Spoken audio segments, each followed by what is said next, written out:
திருவாரூரில் அகில இந்திய சூர்யா நற்பணி இயக்க நிர்வாகிகள் திடீர் ஆலோசனை நடத்தினர். திருவாரூரில் உள்ள தனியார் கூட்டரங்கில் அகில இந்திய சூர்யா நற்பணி இயக்க செயல் தலைவர் R.A. ராஜா தலைமையில் மாவட்ட அளவிலான ஆலோசனைக் கூட்டம் நடைபெற்றது. இந்த கூட்டத்தில் வார்டு வாரியாக நற்பணி இயக்க கட்டமைப்பை பலப்படுத்த வேண்டும் என்கின்ற நோக்கில் புதிய பொறுப்பாளர்களை நியமித்து நற்பணி இயக்கத்திற்கு புத்துணர்ச்சி ஏற்படுத்தும் வகையிலும் இந்த ஆலோசனைக் கூட்டம் கூட்டப்பட்டுள்ளதாக தெரிவிக்கப்பட்டுள்ளது.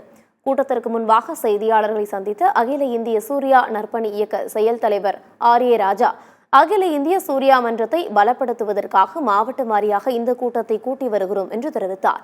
விஜயை தொடர்ந்து சூர்யாவும் அரசியலுக்கு வருவதற்காக முன்னேற்பாடாக இவ்வாறு செய்யப்படுகிறதா என்ற கேள்விக்கு பதிலளித்தவர், அது காலத்தின் கட்டாயம் என்றும் இப்போதைக்கு எதுவும் சொல்ல முடியாதெனவும் தெரிவித்தார். அது ரெகுலராக நாங்கள் பண்ணிட்டு தான் இருக்கோம். தொடர்ச்சியாக ஒரு இயற்கை பேரிடர் ஆகட்டும், என்ற ஒரு இயற்கை பேராபத்து ஆகட்டும், எங்கள் அண்ணன் அவருடைய கரம் தான் அரசாங்க ரீதியாகவும் சரி, அவங்களுக்கு கொடுக்குற நிதியாகட்டும், நற்பணி மூலமாக எங்ககிட்ட கொடுத்து பணம் சொல்கிறதாகட்டும். விஜய் அரசியலுக்கு வந்துருக்காரு, அது மாதிரி எதுவும் அரசியலுக்கு வர ஐடியா இருக்கா உங்களுக்கு? அவர் யாரும் தெரிவிச்சு எதுவும் சொல்ல, பட் இப்போ இந்த மாதிரி கட்டாயம் வரப்படுத்துறது அரசியலுக்கு வர ஒரு நோட்டமாக எடுத்துக்கலாமா? தெரியலங்க, அது காலத்தின் கட்டாயம்.